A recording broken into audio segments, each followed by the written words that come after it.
Good evening friends. இந்த வீடியோவில் நம்ம வர திங்கட்கிழமை அதுக்கான pre market report Nifty 50 and Sensex அதுக்கான ப்ரீ மார்க்கெட் ரிப்போர்ட் பார்க்கலாம். அதுக்கு முன்னாடி லாஸ்ட்டு ஃப்ரைடே என்ன ஆச்சு? யூஎஸ் மார்க்கெட்டெல்லாம் சரியான கிராஷுங்க. மறுபடியும் அந்த வார் ஃபியர் வந்துடுச்சு. அப்புறம் அந்த இன்ட்ரெஸ்ட் ரேட் பயம் வந்துடுச்சு. அமெரிக்காவில் அந்த வட்டி விகிதம் அதிகமாக வரும் அப்படின்ற மாதிரி திங்க் பண்ணுறாங்க. வட்டி விகிதம் அதிகமாக இன்க்ரீஸ் ஆச்சுன்னா அங்கே இருக்கிற இன்ஸ்டியூஷனுக்கு கடன் செலவு அதிகமாகும். இதனால் பங்குச்சந்தை பெரிய லெவலில் டவுன் ஆகும். அதோட பிரதிபலிப்பு தான் லாஸ்ட்டு ஃப்ரைடே வந்து யூஎஸ் மார்க்கெட்டில் நடந்தது. அது இல்லாமல் அங்கே டெக் ஸ்டாக்ஸ் எல்லாம் பயங்கரமான செல்லிங். என்விடியா, ஆப்பிள், டெஸ்லா இந்த மாதிரி பெரிய பெரிய ஸ்டாக்ஸ் எல்லாம் ப்ராஃபிட் புக்கிங் ஹெவியாக நடந்திருக்கு. டெக் ஸ்டாக் டவுன் ஆனாவே அவ்வளோதான். நம்ம இந்தியாவில் இருக்கக்கூடிய எல்லா டெக்னாலஜி சம்மந்தமான ஸ்டாக்ஸ் எல்லாமே ஃபால் ஆகிடும். அது ஃபால் ஆச்சுனாவே மிகப்பெரிய ப்ளூ சிப்பு, இன்ஃபோசிஸு இந்த மாதிரி பல நிறுவனங்கள்லாம் நம்ம இந்தியாவில் ட்ரேட் ஆகுது. அது இல்லாமல் அது யூஎஸ் ஏடிஆர்லேயும் ட்ரேட் ஆகுது. அதனோட இம்பேக்ட் தான் நம்ம கிஃப்ட் நிஃப்டி இப்போ வரையும், இப்போ மணின்னா ஒரு 5:50 ஆகுது. இப்போ வரையும் அது -270 பாயிண்ட் காட்டிகிட்டு இருக்குது. லாஸ்ட்டு ஃப்ரைடே டவ் ஜோன்ஸ் பாருங்கள், 454 point minus, S&P 91 point minus, Nasdaq composite 361, FTSE பாசிட்டிவில் தானே நம்ம பார்த்தோம். அவன் பாருங்கள் 130 பாயிண்ட் மைனஸில் இருக்கான். சிஎஸ்சி அது ஆல்ரெடி நடந்து முடிஞ்சுது. இதுவும் பாசிட்டிவில் இருந்து தான் அது மைனஸில் க்ளோஸ் ஆகிருக்கு. டேக்ஸு அதுவும் பாசிட்டிவில் ஒரு 30-40 பாயிண்ட் பாசிட்டிவில் இருந்தது. 224 பாயிண்ட்டு 225 பாயிண்ட்டு டவுனில் முடிஞ்சிருக்கு. ஸோ இந்த நிக்கி, ஆங்சங், ஷாங்காய் எல்லாம் காலையிலேயே அவனுங்க ட்ரேட் ஆகி முடிஞ்சதுனால பாசிட்டிவில் முடிஞ்சிருக்காங்க. திங்கட்கிழமை ஓப்பன் ஆகும்போது மறுபடியும் அவன் 2% கீழே வந்து உழப்போகிறான். நம்ம கோல்டு இந்த மாதிரி ஆனாவே கோல்டு இறங்கிட்டு மறுபடியும் ஏறிக்கிட்டு தான் இருக்குது. $5,100 ரவுண்ட்ஸ் வந்துருந்து இப்போ $5,181.30 ரவுண்ட்ஸில் ட்ரேட் ஆகுது. சில்வர் ஏறிக்கிட்டு இருக்குது, லைட்டாக காப்பர் ஏறிக்கிட்டு இருக்குது, க்ரூட் ஆயில் ஏறிக்கிட்டே இருக்குது. நமக்கு ஆரம்பிச்சிச்சு நம்ம ஊரில் ப்ராப்ளம், இந்த கேஸ் சிலிண்ட்ரு. இன்றைக்கி எல்லா இடத்துலையும் ₹60 கேஸ் சிலிண்டருக்கு ஏறி இருக்கும். இது என்ன ஆக போகுதுன்னு தெரியல. இந்த வார் வந்து இன்னும் பெரிய லெவலில் போதா இல்லை 3ஆம் உலக போர் மாதிரி ஆக போதா, எல்லாம் காலத்தோட கையில் தான் இருக்குது. மனுஷங்களால் உலகமே இப்போது ஸ்தம்பித்து போய் நிற்கிது. ஒரே ஒருத்தரால், இந்த ட்ரம்ப்புன்ற ஒருத்தரால். ஈகோ ரொம்ப அதிகம் அந்த மனுஷனுக்கு. சீச்சி, ஒரு பெரிய இடத்துல இருக்கும்போது ஒரே ஒரு நாட்டால் உலக நாடுகள்லாம் அடிப்படுது அப்படின்ற அந்த எண்ணம் கொஞ்சம் கூட இல்லை. இந்த பிறப்பு சாபமான பிறப்பு பொழுது அந்த ஆளுக்கு. அனுபவிக்க வேண்டியதை அனுபவிக்கிட்டோம், நம்ம என்ன பண்ண முடியும்? ஸோ நிலவரம் பார்த்தா மார்க்கெட் கொடூரமாக இருக்குது, கிராஷ் ஆகி முடிஞ்சிருக்கு. நம்மளோட எஸ்ஜிஎக்ஸ் நிஃப்டி பாருங்கள் 274 பாயிண்ட் மைனஸில் இருக்குது. 24,300 ட்ரேட் ஆகுது. நம்மளது எதில் க்ளோஸ் ஆகிருக்கு? 24,450 க்ளோஸ் ஆகிருக்கு. சென்செக்ஸு 78,918 க்ளோஸ் ஆகிருக்கு. ஸோ கண்டிப்பாக ஒரு கேப் டவுன் அப்படின்றது கிளியராக தெரிஞ்சு போச்சு. இப்போ வரையும் இந்த நிலமை வரையும் இன்னும் நாளைக்கு ஒரு நாள் இருக்குது. திங்கக்கிழமை ஒரு நாள், நம்ம ஸ்டார்ட் பண்ணுறதுக்கு முன்னாடி ஒரு 4 மணி நேரம் இருக்குது. ஸோ இதெல்லாம் வச்சு பார்க்கும்போது கேப் டவுனுன்றது கன்ஃபார்மாக தெரிஞ்சு போச்சு நம்ம இண்டெக்ஸுங்களுக்கெலாம். ஏன்னா பெரிய லெவலில் 270 பாயிண்ட்டுன்றதெல்லாம் என்ன தான் ரெக்கவரி ஆனால் கூட ஒரு 50-60 பாயிண்ட் ரெக்கவரி ஆகலாம். 270 பாயிண்ட்டும் ரெக்கவரி ஆகுன்றதுலாம் சான்ஸ் இல்லை. அது எப்போ நடக்கும்னா, ஈரான், அமெரிக்கா, இந்த இஸ்ரேல் ஒன்றா சேர்ந்து சீஸ்ஃபயர் கொண்டு வந்துட்டா, நாங்கள் இனிமேல் சண்டை போடுறதில்ல, எங்களுக்குள்ளே ஒரு அக்ரிமெண்ட் பண்ணிக்கிறோம், இன்னிலேருந்து நாங்கள் போர் பண்ண போகிறதில்லன்னு சொன்னால், அப்போ அந்த 270 பாயிண்ட்டு 470 பாயிண்ட்டு பாசிட்டிவாக கூட ஓப்பன் ஆகும். அதெல்லாம் நடக்கிற மாதிரியா இருக்குது மார்க்கெட்டில்? இல்லை, இவங்க 2 பேர்கிட்ட ட்ரம்ப் இருக்க வரையும் அதெல்லாம் நடக்கவே நடக்காது. ஸோ டோட்டலாக வந்து இது ஈகோ கிளாஷ். ஒரு தனி மனுஷனால் இவ்வளோ பெரிய உலக பிரச்சனையும் ஆகிட்டுருக்கு. ஏன் தான் இந்த உலக நாடுகள்லாம் வாயை மூடிட்டு இருக்குன்னோ தெரில, கேட்குறதுக்கு என்ன பயனோ தெரில. அப்போ நான் அந்த அமெரிக்கா நினச்சா தான் எல்லாமே நடக்குமா என்ன இந்த உலகத்தில்? 2 நாளைக்கு முன்னாடி நான் ஒரு நியூஸ் கூட பார்த்தேங்க. இந்தியா வந்து கச்சா எண்ணெய் வந்து 30 நாளைக்கு வந்து ரஷ்யா கிட்ட வாங்கிக்கலான்னு ட்ரம்ப்பு சொல்கிறாரு. நமக்கு உலக கூத்தா இல்லை இது? இதை கேட்டுக்கிட்டு நம்ம வெளியுறவுத்துறை அமைச்சர் ஜெய்சங்கர் ஏன் வாயை மூடிட்டு இருக்காருன்னு புரியல. அட கடவுளே, என் வீட்டில் நான் இன்றைக்கி என்ன சாப்பிட்ணுன்னு சொல்கிறதுக்கு அமெரிக்காலேருந்து ஒருத்தர் வந்து சொல்லணுமா? நான் இன்றைக்கி எங்கள் வீட்டில் மீன் குழம்பு வச்சா நீ வைக்கக்கூடாது, உப்புமா செஞ்சு சாப்பிடு அப்படின்ற மாதிரி இருக்குது. ஏன் என் நாட்டில் நீ ஏன் மூக்க நுழைக்கிற? இந்த ஒரு பிரச்சனையே எடுத்துங்களேன். நம்ம இந்திய பெருங்கடலில் வந்து ஈரான் கப்பலை வந்து அடிச்சிருக்காங்க. இதுவே ரஷ்யா சைனாவாக இந்த இடத்துல இருந்தால் இந்நேரம் என்ன ஆகிருக்கும்? நம்ம யோசித்து பார்க்கணும்ல. நம்மளோட இந்தியன் ஓஷனில் வந்து ஈரான் கப்பலை வந்து நீர்மூழ்கி கப்பலை வச்சு அமெரிக்கா அடிச்சிருக்கு. இதுவே ரஷ்யாலேயோ இல்லை சைனாலேயோ வேறு இல்லை வடகொரியாலேயோ நடந்திருந்தால் அந்த கண்ட்ரி அமெரிக்காவை விட்டுருமா? இந்நேரம் 2ல் 1 பார்த்துட்ருப்பாங்க. ஆனால் நம்ம சைலண்ட்டாக தான் இருக்கிறோம். நம்ம ஏதோ ஒன்றில் மாட்டிகிட்டு இருக்கும் போல இருக்குது அமெரிக்கா கிட்ட. அது பொருளாதாரத்துலையா இல்லை வேறு என்ன நமக்கு நல்லா உள்ளார்த்தமாக போய் பார்த்தா தான் தெரியும். நம்ம மேலோட்டமாக எதையும் சொல்ல முடியாது. ஏதோ சம்திங் இருக்குது. அதனால தான் எதை கேட்டாலும் அவனை கேட்டு செய்கிற மாதிரி இருக்குது ஒவ்வொன்றுமே. குருடாயில் நம்ம எவன்கிட்ட வாங்கினா இவனுக்கு என்ன? இதெல்லாம் கேலி கூத்தாக இருக்குது கேட்கும் போது. எந்த சைட்லேருந்துமே ஒரு எதிர்ப்பே வரலைங்க. அதுதாங்க இருக்கிறதுலே ஒரு பெரிய கொடூரமான இது. இந்தியாவிலேருந்து ஒரு இவ்வளோ பேர் 146 கோடி ஜனம் இருக்குது. எல்லாமே படித்தவங்க தான் இருக்காங்க.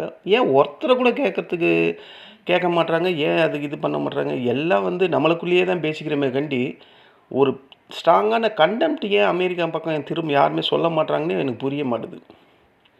நம்ம அவங்கள நம்பி டிபெண்டான் தான் இருக்கோம். அதுக்குன்னு அடிமையாக நம்ம அவன் சொல்கிறதுக்கெல்லாம் தலையாடிக்கிட்டு இருக்கிறதுக்கு. இது இப்படியே பேசினா அரசியலாக மாறிடும். சரி, இதை விட்டுருவோம், நம்ம மார்க்கெட்டுக்கு வந்துடுவோம். இல்லை, என்னால் அந்த எமோஷனை கண்ட்ரோல் பண்ண முடியல. சரி, விட்டுருவோம். நம்ம மார்க்கெட்டில் சென்செக்ஸ் வந்து 78,987 முடிஞ்சிருக்கு. எப்படியோ ஒரு கேப் டவுன் ஓப்பனிங் தான் கிடைக்க போகுது. நான் எப்போவுமே சொல்லுவேன்ல, ஒரு பெரிய க்ரீன் கேண்டில் வந்து அதை உடைக்கிறது கஷ்டம் அப்படின்னு. அது ட்ரேடிங் நடக்கும் போது உடைக்கிறது தான் கஷ்டம். இந்த மாதிரி பெரிய கேப் டவுன்லாம் வரும்போது அனாவசியமாக உள்ளே வந்து விழுந்துடும். இதை பாருங்கள், இப்போது 270 பாயிண்ட் வந்து கிஃப்ட் நிஃப்டி மைனஸில் இருக்குது. சென்செக்ஸ் வந்து அதை மாதிரி ஒரு 600 பாயிண்ட் டவுன் ஆகும் எப்படியும். அதாவது இப்போ இருக்கிற நிலமையில வச்சு பார்த்தா ஒரு 600 பாயிண்ட் டவுன் ஆகுதுன்னு வச்சிங்களேன். 78,200 வந்து ஓப்பன் ஆகும் மார்க்கெட்டு. இந்த இடத்துல ஓப்பன் ஆகும்னு நினைக்கிறேன். இந்த செகண்ட் சப்போர்ட்டில் மண்டே ஓப்பன் ஆச்சுன்னா, இது ஓப்பன் ஆச்சுன்னா ஃபர்தராக இறங்கினா கூட இந்த 77,351 இது வரையும் மார்க்கெட்டு வர்றதுக்கு வாய்ப்பு இருக்குது. இந்த ஸ்ட்ராங்கான சப்போர்ட் வரையும் இறங்கிறதுக்கு வாய்ப்பு இருக்குது. ஏன்னா 600 பாயிண்ட் இங்கேயே வந்துடும். ஃபர்தராக ஒரு அந்த ப்ரெஷரில் மார்க்கெட் இறங்குச்சுன்னா கூட 77,787 வரையும் வரும். அதுக்கப்புறம் மார்க்கெட் அங்கேருந்து எப்படியும் ஒரு லிட்டில் பிட்டு இன்ட்ராடே பவுசிங் வரும்னு தான் எனக்கு தோணுது. வந்தால் கூட இந்த இந்த இந்த சப்போர்ட்டெல்லாம் என்னவாக மாறிடும்? ரெசிஸ்டண்ட்டாக மாறிடும். அப்போ இங்கேருந்து இது வரையும் போகலாம் 78,518. அதாவது மார்க்கெட்டு இந்த சப்போர்ட்டில் இப்படி ஓப்பன் ஆகிட்டு ஃபர்தராக இந்த வரையும் இறங்கிட்டு அப்புறம் இப்படி கொஞ்சமாக மேலே போய் இது ரெசிஸ்டண்ட்டாக மாறினோடனே மறுபடியும் இப்படியே வந்துட்டு இந்த இதுக்குள்ளேயே இப்படி போகும் அப்படின்ற மாதிரி நான் திங்க் பண்ணுறேன். அப்படி தான் இருக்கும், வாய்ப்புகள் அதிகமாக இருக்குது. ஓகேங்களா? ரெசிஸ்டண்ட் போகிறதுக்கெலாம் வாய்ப்பே இல்லை. இருந்தாலும் நான் ரெசிஸ்டண்ட் போட்டிருக்கேன். ஃபஸ்ட்டு ரெசிஸ்டண்ட் வந்து 79,484, அதுக்கப்புறம் 79,829 இந்த ரெசிஸ்டண்ட்டு. அதாவது அந்த கேப் அவன் லாஸ்ட்டு ஃப்ரைடே டச் பண்ணவே இல்லை. டச் பண்ணுறதுக்கு முன்னாடியே அங்கேருந்து ஃபால் ஆகிடுச்சு. ஸோ நமக்கு இந்த லாஸ்ட்டு சப்போர்ட்டு 77,358 தான் ஸ்ட்ராங்கான சப்போர்ட்டு. மார்க்கெட் அவ்வளோ தொலைவு வருமா? ஏன்னா ஓப்பன் ஆக போகிறதே ஒரு 600 பாயிண்ட் கேப் டவுனில் தான் ஓப்பன் ஆக போகுது. இந்த சப்போர்ட்டை எடுக்க போகிறான்னு நான் சொன்னேன், செகண்ட் சப்போர்ட்டை. இதை எடுத்துகிட்டு இந்த 3ஆவது சப்போர்ட் வரையும் வர்றதுக்கு வாய்ப்பு இருக்குது. அதுக்கப்புறம் அது இன்ட்ராடே பவுன்சிங் கண்டிப்பாக வரும் அப்படின்ற மாதிரி தான் தெரியுது. ஏன்னா ஓவர்சோல் ரீஜனில் இருக்குது இண்டெக்ஸு. அதனால் பவுன்ஸ் கண்டிப்பாக வர்றதுக்கு வாய்ப்புகள் அதிகமாக இருக்குது. இதுதான் சென்செக்ஸில் மண்டேக்கான ப்ரீ மார்க்கெட் ரிப்போர்ட். நம்ம நிஃப்டி 50 வருவோம். நிஃப்டி 50 வந்தால் இவன் இப்போ 270 பாயிண்ட் மைனஸில் இருக்கான். இவனுக்கு ஃபஸ்ட்டு சப்போர்ட்டு வந்து 270 பாயிண்ட் மைனஸ் பண்ணால் கூட 24,200 கிட்ட வரும். 24,200னா அப்போ இந்த ஃபஸ்ட்டு சப்போர்ட்டுக்கு கீழே தான் மார்க்கெட் இப்படி ஓப்பன் ஆகும்னு நினைக்கிறேன். இது இப்படி ஓப்பன் ஆகும். இப்படி ஓப்பன் ஆகிட்டு ஃபர்தராக இது இப்படி இறங்கிட்டு ஏறப்போதா, இல்லை இந்த கேப் டவுன் வந்துட்டு அப்படியே ஒரு பவுன்ஸ் கிடைக்க போதா அப்படின்றத நம்ம வெயிட் பண்ணி தான் பார்க்கணும். ஏன்னா ஒரு பவுன்ஸ் வந்ததுன்னு வச்சிங்களேன், சல்லுன்னு மேலே போயிடுவான். ஏன்னா அப்போ வந்து இந்த ரெசிஸ்டண்ட் எல்லாம் அப்போ ஏன்னா இது சப்போர்ட்டாக இருக்குது, அதுக்கப்புறம் அது ரெசிஸ்டண்ட் பில்டப் ஆகும்னா இன்ட்ராடே டைமில் தான் அது பில்டப் ஆகும். ஓகேங்களா? எஃப்ஐஎஸ் வந்து செல் பண்ணால் மட்டும்தான் அந்த ரெசிஸ்டண்ட்டு சப்போர்ட்டு ரெசிஸ்டண்ட்டாக மாறினதுக்கப்புறம் ஓஐ வந்து பில்டப் ஆகும். அப்போ அங்கேருந்து ஃபர்தராக இறங்கும். ஆனால் மீன் டைம் வந்து ஒரு டவுன் வந்ததுக்கப்புறம் மார்க்கெட் சல்லுன்னு மேலே தான் போகும். ஏன் மேலே போகும்னா, அந்த ஆப்ஷன் செயினில் நம்ம போய் பார்த்தோம்னா, நாளைக்கு மண்டே வந்து 24,200 ஓப்பன் ஆகுதுன்னே வைங்களேன். 224 31 லட்சம் இருக்குது. இதில் 2 லட்சம் தான் இருக்குது ரெசிஸ்டண்ட்டு. சரி 250 பார்த்தா 10 லட்சம் இருக்குது. இதில் வெறும் 86,000 தான் இருக்குது. 24,300 பார்த்தா 31 லட்சம் இருக்குது. இதில் வெறும் 6 லட்சம் தான் இருக்குது. ஸோ ஃபர்தராக மார்க்கெட் ஒரு டவுன் வந்துட்டு சல்லுன்னு அந்த 9:15 ஓப்பன் ஆகும்போதே ஒரு ரிவர்ஸ் ஆகலாம், புல்லிஷ் மாதிரி மேலே போகலாம் அப்படின்ற மாதிரி தான் இங்கே ஓஐயில் இருக்குது. ஓகேங்களா? ஏன்னா மார்க்கெட்டில் எஃப்ஐஸ் காலங்கத்தாலேயே வந்து செல்லாம் பண்ண மாட்டான். மார்க்கெட் கொஞ்சம் மேலே ஏற்ற விட்டுட்டு அப்புறம் தான் செல் பண்ணுவான். ஸோ இந்த அமைப்புகளை வச்சு பார்க்கும்போது ஒரு கேப் டவுன் ஓப்பனிங்காக இருந்தாலும் மார்க்கெட் சடார்னு மேலே போகும் அப்படின்ற மாதிரி தான் எனக்கு தோணுது. நம்ம எது இருந்தாலும் வெயிட் பண்ணி தான் பார்க்கணும். நான் சொன்னனேன்ட்டெல்லாம் ஒரு டவுனில் ஓப்பன் ஆகும்போது டக்குன்னெலாம் போய் ஒரு கால் ஆப்ஷன்லாம் பை பண்ணிடாதீங்க. அது குருட்டு பூனை விட்டத்தில் பாஞ்ச மாதிரி ஆகிடும். லாஸஸ் தான் வரும். அதனால் மார்க்கெட்டை பொறுமையாக ஆற விட்டுட்டு அதுக்கப்புறம் ட்ரேட் பண்ணுறது தான் புத்திசாலித்தனம். ஃபஸ்ட்டு சப்போர்ட்டு இது 24,326, ரெண்டாவது 24,205, மூணாவது 24,114. இந்த 3 சப்போர்ட்டு நிஃப்டி 50க்கு மண்டே வந்து சப்போர்ட்டாக இருக்கும். கேப் அப் வர்றதுக்கு வாய்ப்பு இல்லை. கேப் அப் வந்தால் நான் சொன்ன மாதிரி அந்த வார் சீஸ் ஃபயர் வந்தால் மட்டும்தான் அது நடக்கும். ஆனால் ரெசிஸ்டன்ட் நான் போட்டிருக்கேன். இந்த ஒரு ரெசிஸ்டன்ட் போதும். 24,600 தான் ஃபஸ்ட்டு ரெசிஸ்டண்ட்டு. அதுக்கு மேலெல்லாம் மார்க்கெட் மூவ் ஆகிறதுக்கு வாய்ப்பு இல்லை. ஏன்னா மார்க்கெட்டில் ஸ்ட்ராங்காக பியரிஷ் மொமெண்டம் இருக்குது. மார்க்கெட்டு வந்து ஒன் டே கேண்டில் பார்த்தீங்கன்னு வச்சிங்களேன், ஸ்ட்ராங்காக வந்து என்னடா அது ஒன்றுத்தையுமே காணும், ஒரு நிமிஷம், 33 இருக்குது ஒன் டேயில். பியரிஷ்குள்ளே இருக்குது, ஸ்ட்ராங்காக இருக்குது. அதுவும் ஒன் டேயில் பாருங்கள், பியரிஷ் கேண்டில் வந்து வெரி ஸ்ட்ராங்காக இருக்குது. ஸோ ஃபர்தராக மார்க்கெட் இன்னும் இறங்கும் அப்படின்றது கிளியராக தெரியுது. அந்த இறங்குன்றது இன்ட்ராடே டைமில் தான். ஆனால் ஓப்பன் ஆகும்போதே ஒரு கேப் டவுன் ஓப்பனிங்னும் போது அப்போ மார்க்கெட் ஃபர்தராக இறங்கிட்டு ஒரு பவுன்ஸ் வரலாம் அப்படின்ற மாதிரி தான் எனக்கு தோணுது. ஏன்னா இப்படி தான் மார்க்கெட்டில் நடக்குது பல தடவை.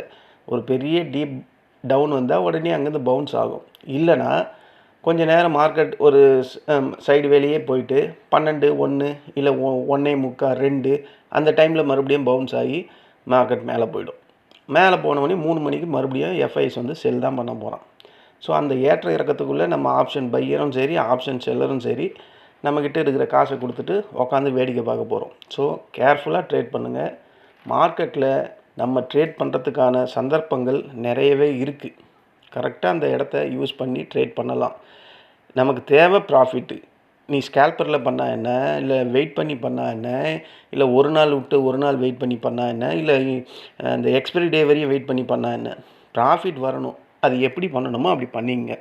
உங்கள் ஸ்ட்ராட்டஜி, உங்கள் ஸ்டைலு, உங்களோட எக்ஸிக்யூஷன் பவர், எந்த இடத்துல எடுத்தால் நமக்கு ப்ராஃபிட் வரும் அப்படின்றத ஒவ்வொரு ட்ரேடர்ஸுமே நீங்கள் தான் முடிவு பண்ணிக்கணும். ஓகேங்களா? இதுதான் நான் சொல்கிற ஒரு அட்வைஸ், வேறு ஒன்றும் இல்லை. இப்போ இங்கே நான் இந்த லைன்ஸ் எல்லாம் போட்டிருக்குது. இந்த லைன்ஸ் எல்லாம் சுத்தமாக ஒர்த்லெஸ் தான். ஏன்னா எப்போ எவ்வளோ பாயிண்டில் கேப் டவுன் ஆகும்னு நமக்கு தெரியாது. ஜஸ்ட்டு ஒரு ஆவரேஜாக நம்ம போட்டு வச்சுருக்கோம். இங்கெல்லாம் வந்தால் ஏன்னா நான் அதிகப்படியாக ஓஐ சார்ட்டை வச்சு தான் இன்ட்ராடே டைமில் ட்ரேட் பண்ணுவேன். இது வந்து சும்மா இந்த நேரத்துக்கு திரும்புறதுக்கான வாய்ப்புகள் இருக்குது அப்படின்ற மாதிரி தான் காட்டுறனே கண்டி, இது முழுக்க 100% கரெக்டான லைன்ஸ் எல்லாம் கிடையாது. ஓகேங்களா? இது ஒரு எஜுகேஷன் பர்பஸ்க்காக தான் இந்த லைன்ஸ் எல்லாம் நான் போட்டிருக்கேன். நீங்கள் இதை பிளைண்டாலாம் வாட்ச் பண்ணி இந்த சப்போர்ட் இந்த ரெசிஸ்டன்ட் வரும்போதெல்லாம் சப்போர்ட்டை வந்தால் காலை வாங்கிறதுக்கும், இல்லை ரெட் லைனை போச்சுன்னா புட்டை வாங்கிறதுக்கும் அந்த மாதிரிலாம் திங்க் பண்ணிடாதீங்க. திங்க் பண்ணால் கண்டிப்பாக லாஸஸ் தான் ஆகும். சப்போர்ட் அண்ட் ரெசிஸ்டண்ட்டில் ஓஐயை செக் பண்ணுங்கள், வால்யூத்தை செக் பண்ணுங்கள்.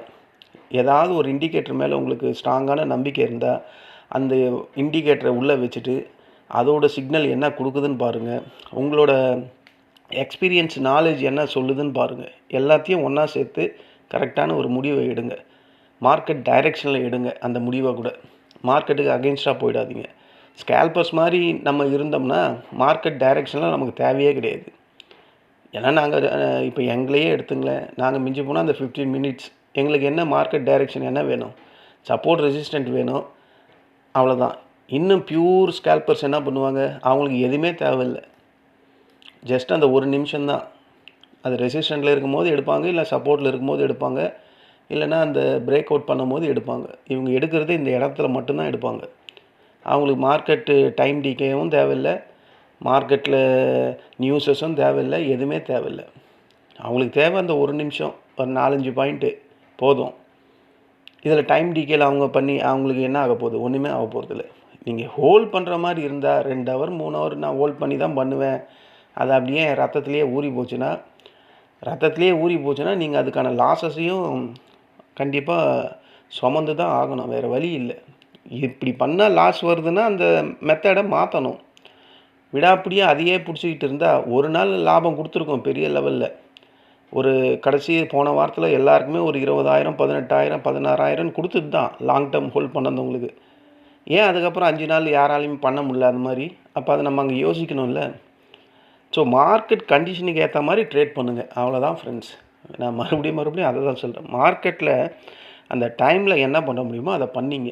தேவையில்லாமல் ஹோல்ட் பண்ணிங்கன்னா நம்ம ப்ராஃபிட்டு வர்றதுக்கும் வாய்ப்பு இருக்குது, லாஸஸ் வர்றதுக்கும் வாய்ப்பு இருக்குது. ஆனால் அதிகப்படியாக லாஸஸ் தான் வரும். நான் சொல்கிறத உங்களுக்கு நம்பிக்கை இல்லைன்னா கம்மிங் மண்டேவே நான் சொன்ன மாதிரி ட்ரை பண்ணி பாருங்களேன். ஒரு 3,000 நான் இழக்கிறதுக்கு ரெடின்னா வெயிட் பண்ணி பாருங்கள். அது உங்கள் நல்ல நேரமாக தான் அது 3,000 ப்ராஃபிட்டாக கூட வந்துடலாம். ஆனால் அதிகபட்சமாக லாஸஸ் தான் வரும். ஸோ அதனால் கரெக்டான முடிவை எடுத்து குறுகிய நேரத்தில் என்ன ப்ராஃபிட் பண்ண முடியுமோ அதை பண்ணிவிட்டு வெளியே வந்துடுங்க. அடுத்த ட்ரேட் பார்த்துக்கலாம். 6 மணி நேரம் ட்ரேட் ஆகுது, 9:15 3:30 வரையும். அதுக்குள்ளே எங்கேயாவது ஆப்பர்ச்சுனிட்டி வராமையாக போயிடும். மார்க்கெட் அப்படியா இருக்குது. ரேஞ்ச் பவுண்டாக இருந்தால் கூட ஒரு ரெசிஸ்டண்ட்லேயே ஒரு சப்போர்ட்லேயே போட்டால் 3-4 பாயிண்ட் அழகாக பிடிச்சிக்கலாம், குவான்டிட்டியை இன்க்ரீஸ் பண்ணிக்கிட்டா. ஓகேங்களா? அதனால் ஆப்பர்ச்சுனிட்டிலாம் இருக்குது, நம்ம கரெக்டாக அதை யூஸ் பண்ணிக்கணும். அதை தான் நான் சொல்ல வரேன். சரி ஃப்ரெண்ட்ஸ், இந்த வீடியோ உங்களுக்கு பிடிச்சிருந்தா என்னுடைய சேனலை சப்ஸ்கிரைப் பண்ணுங்கள். உங்கள் ஃப்ரெண்ட்ஸ் அண்ட் ரிலேட்டிவ்ஸ் அவங்களுக்கும் ஃபார்வர்ட் பண்ணி என்னுடைய சேனலை சப்ஸ்கிரைப் பண்ண சொல்லுங்கள். நம்ம கம்மிங் மண்டே இன்ட்ராடே டைமில் மீட் பண்ணலாம். நன்றி, வணக்கம்.